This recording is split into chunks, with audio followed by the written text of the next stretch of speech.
Assalamualaikum warahmatullahi wabarakatuh. A'udzubillahi minasyaitonirrajim. Bismillahirrahmanirrahim. Alhamdulillah wassalatu wassalamu ala Rasulillah. La haula wala quwata illa billah, amma ba'd. Bismillahirrahmanirrahim. Wa anna minna sholihun wa minna duna dzalika kunna tara'iqa qadada. Wa anna dhananna an lam yajzallahu fil ardi wa lan nu'jizallahu haraba.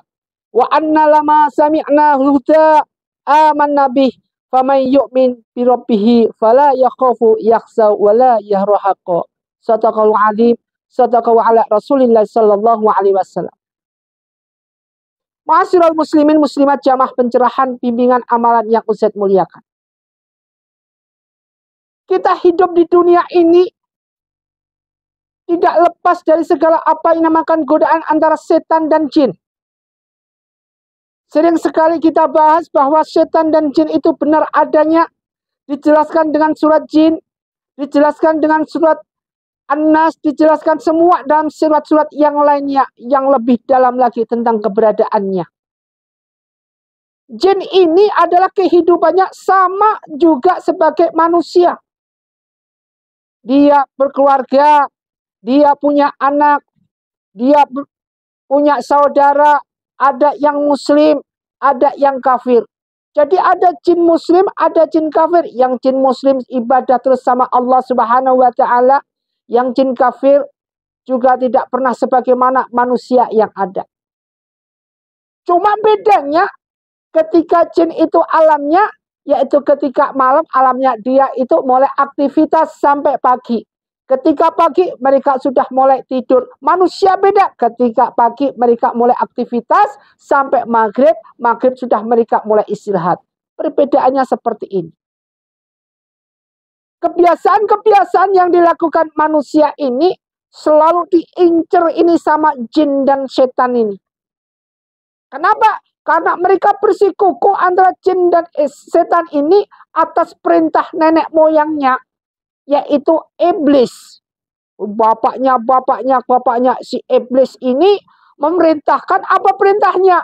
Dia punya misi visi khusus sesuai dengan target apa? Dia akan gila, dia akan gak pernah puas apabila belum menjerumuskan daripada umat baginda Rasulullah SAW alias keturunan Nabi Adam.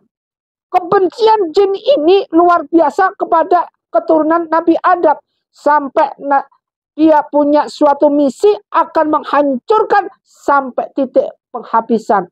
Artinya jin dan setan masih menggoda terus sampai kita mau di sakaratul maut, sampai nyawa ini mau lepas, masih juga digoda. Ma'asyiral muslimin muslimat rahimatullah dimuliakan Allah.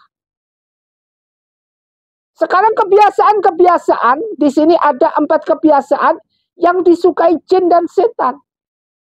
Dan ini tanpa sadar sering kita lakukan. Ayo Bapak Ibu diperhatikan benar. Diperhatikan benar apa yang Ustaz bilang ini. Karena apapun yang Ustaz sampaikan, ini harus dipelajari serap benar. Biar kita tidak terjadi seperti ini tanpa sadar kita melakukan ini setiap hari. Tanpa sadar kita lakukan ini setiap hari. Gimana kita bisa dekat sama Allah? Gimana doa kita akan dikabulkan oleh Allah? Dimana kita mohon kepada Allah akan dikabulkan apabila kebiasaan-kebiasaan yang disukai jin dan setan kita lakukan. Apa itu kebiasaan Ustaz? 4 kebiasaan yang disukai jin dan setan. 1, tidak menutup mulut ketika kita menguap. Jadi ketika kita menguap, ngantuk itu mulutnya buka, tidak ditutup. Ini setan jin masuk lewat mulut. Kemarin kalau nggak salah pernah dibahas, disinggung sedikit. Makanya ketika kita sholat mau menguap, maka tahanlah. Sebisa mungkin karena setan akan bisa masuk. Ketika sholat tahanlah sebisa mungkin. Jangan sampai setan masuk. Hadis riwayat Muslim. Sehingga apa yang kita lakukan dalam sholat kita tidak benar-benar bisa fokus. Tidak ambiang-ambiangan. Bisa fokus. atas segala sesuatu yang kita lakukan. Jadilah kita untuk senantiasa bisa introspeksi diri. Kenyataannya apa? Ketika kita sholat, terutama sholat subuh, sebelahnya menguap, terus sebelahnya ngikut menguap. Ada lagi yang menguapnya ini malah dilebarin dalam sholat ini. Di dalam sholat menguapnya malah dilebarin selebar-lebarnya, seakan-akan suatu kepuasan tersendiri di dalam kita ngantuk. Kalau semakin lebar, maka semakin banyak jin dan setan masuk ke dalam tubuh kita. Bisa dibayangi.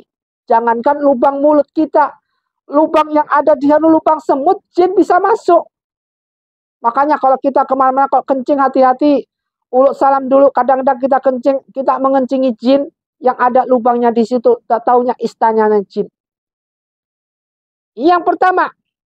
Yang kedua, kebiasaan yang disukai jin dan setan adalah tidak berdoa ketika kita masuk WC atau kamar mandi.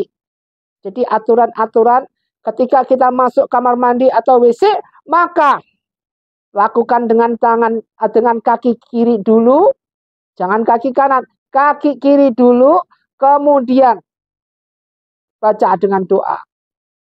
Dan disunahkan, ini pesan baginda Rasulullah SAW dalam suatu hadisnya. Janganlah kita ini lama-lama di kamar mandi. Kenapa? Karena kamar mandi, WC itu sarangnya jin dan iblis. Andai kata jin dan iblis itu ditunjukkan di depan mata kita, maka tidak akan lama kita di kamar mandi. Kenapa? Takut. Sudah salah kaprah. Takut itu hanya kepada Allah, bukan kepada jin ataupun setan. Tapi kenyataannya apa terjadi? Malah takutnya sama jin dan iblis. Buktinya apa Ustaz? Buktinya ketika kita jalan pulang dari makam kuburan udah ketakutan. Semakin takut kita ketakutan, maka akan terjadi apa? Terjadi pemblokiran hati sehingga hati ini gelap. Yang blokir siapa? Yang blokir iblis. Sehingga hati kita, pikiran kita terngau-ngau dengan pikiran-pikiran dan wajah-wajah para iblis. Ketakutan semakin menjadi-jadi. Tapi lain mereka hamba Allah yang beriman pada Allah Subhanahu wa taala, apa terjadi? Takutnya hanya pada Allah Subhanahu wa taala. Tidak takut dengan hal-hal seperti itu. Dilawan. Sebagaimana kita sholat. Ketika iblis membisik dari telinga, dari mulut, dari hidung, dari segala tubuh penjuru, dari aliran darah, kita tetap beriman pada Allah Subhanahu wa taala, al-iman wa tu'minu billahi. Maka semuanya akan diusir dengan kekuatan asma-asma Allah, ismi. Yang ketiga, makan dan minum kita dengan tangan kiri. Ini sangat senang sekali. Karena apa? Kebiasaan jin dan iblis ini selalu kalau dia makan dengan tangan kiri, bukan tangan kanan. Sering kan? Enak kan kalau kita makan dengan tangan kiri? Enak. Tapi taklim muta'alimnya nggak ada sama sekali.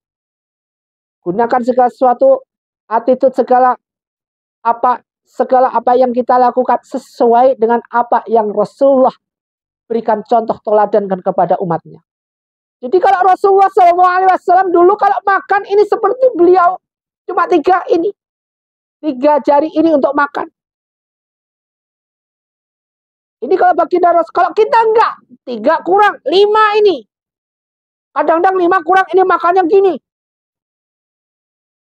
Padahal ajaran daripada Islam itu sendiri, makan itu dengan ada etikanya. Makan ini, diginiin, dikunyah dulu, nah, makan sedikit. Enggak berlebih-lebihan. Karena Allah nggak suka segala sesuatu yang berlebih-lebihan. Makan sampai kenyang, apalagi makan sampai muntah. Yang keempat, kebiasaan kita membersihkan kamar tidur dulu. Jadi kasur itu dibersihkan, dikipas pakai kain, pakai sorban, atau pakai apapun, atau pakai sapu sebelum kita tidur. Karena apa? Karena tujuan untuk menghindari setan yang ada di situ.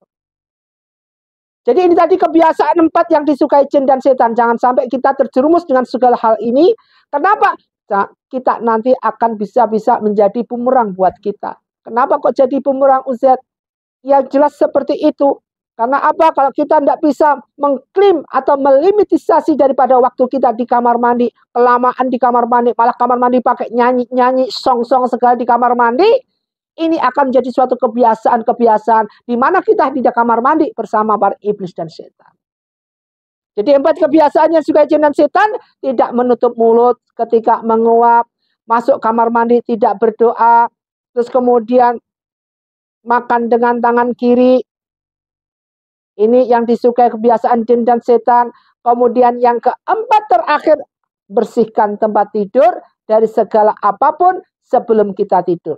Semoga bermanfaat apa yang kita kaji ini. Meskipun 1 ayat, 2 ayat akan memberikan kita suatu hal yang paling bagus, yang peranannya dominan dalam hati kita. Senantiasa hati kita mengingat apa yang Ustaz sampaikan kepada antum semua. Jadikanlah apa yang Ustaz sampaikan pada antum, sampaikan kepada mereka-mereka. Karena apa? 1 ayat yang Ustaz sampaikan ke antum sampaikan kepada mereka di share di grup dan segalanya. Ini akan menjadikan suatu pahala yang mengalir. Pahala jariah yang mengalir.